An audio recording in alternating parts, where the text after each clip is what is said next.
Guess what, কোথায় আছি আমরা? শুরু হতে চলেছে শপিং জোন বিডি গার্মেন্টস এর বিশাল একটি ফ্লোর। হ্যাঁ, এটার কাজ স্টার্ট হয়েছে, এটা ভাঙচুর গুলো দেখে বুঝতেই পারছেন। সেই ঘর থেকে শপিং জোন শুরু হয়েছিল, দেখতে দেখতে আজকে দেখুন এটা আমাদের থার্ড বিশাল বড় ফ্যাক্টরি। এখানে হচ্ছে মূলত ছেলেদের প্রোডাক্টও সুইং হবে, আর মেয়েদের তো হচ্ছেই, জানতে পারছেন। আস্তে আস্তে ডে বাই ডে আমরা শপিং জোন বিডি প্রোডাকশন অনেক বেশি বাড়াচ্ছি, অ্যান্ড আমরা বাইরের অর্ডার গুলো এখন কমপ্লিট করবো আস্তে আস্তে। সবাই প্রশ্ন করেন ইনভেস্টমেন্ট অ্যাকচুয়ালি কোথায় নিচ্ছে? ইয়েস, এখানে। গার্মেন্টস ইনভেস্টমেন্টটা সম্পূর্ণ হালাল, আপনারা মোটামুটি জানেন।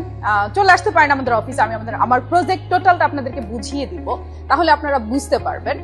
এবং দিনে দিনে প্রত্যেকটা ইনভেস্টরের টাকাগুলো হালাল উপায়ে আমরা যে প্রজেক্টটাতে ইনভেস্ট করছি, এবং সেখান থেকে পুরো দেশবাসী একদম স্বল্প মূল্যে শপিং জোন বিডির প্রোডাক্টগুলো পারচেজ করতে পারছে। খেয়াল করে দেখুন দেশবাসীর কিভাবে উপকার হচ্ছে। একটি নতুন প্রজেক্ট শুরু করা মানে এখানে অনেকগুলো মানুষের কর্মসংস্থান। আমি একটু নারী উদ্যোক্তা হয়ে সবসময় চেষ্টা করেছি যেন নারীরা সামনে এগিয়ে আসে, সেটা কর্মের মাধ্যমে হোক কিংবা ঘরে বসে। আমার এখানে আমার প্রজেক্টে অনেক নারী ইনভেস্টর আছেন। আমি সবসময় ট্রাই করেছি তারা ঘরে বসে তাদের ইনভেস্টমেন্টটা যেন আমি কাজে লাগাতে পারি, এবং আমার প্রত্যেকটা সেক্টরে আমি ট্রাই করেছি নারীদেরকে ফার্স্ট প্রায়োরিটি দেওয়ার। আলহামদুলিল্লাহ, আপনাদের দোয়া এবং সহযোগিতা দুটো মিলে দিনে দিনে আমরা আসলে এগোচ্ছি।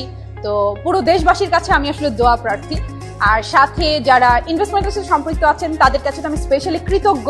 আপনার এবং আমার এবং দেশবাসী সবারই কিন্তু কম বেশি উপকার হচ্ছে, এবং সম্পূর্ণ হালাল উপায়ে শপিং জোন বিডি আপনাদেরকেও প্রফিট দিতে পারছে। দিনে দিনে আমরাও বেড়ে উঠছি। সো বিজনেসটা কিন্তু শুধু আমার একার না, আপনাদেরও হতে পারে আপনারা চাইলে।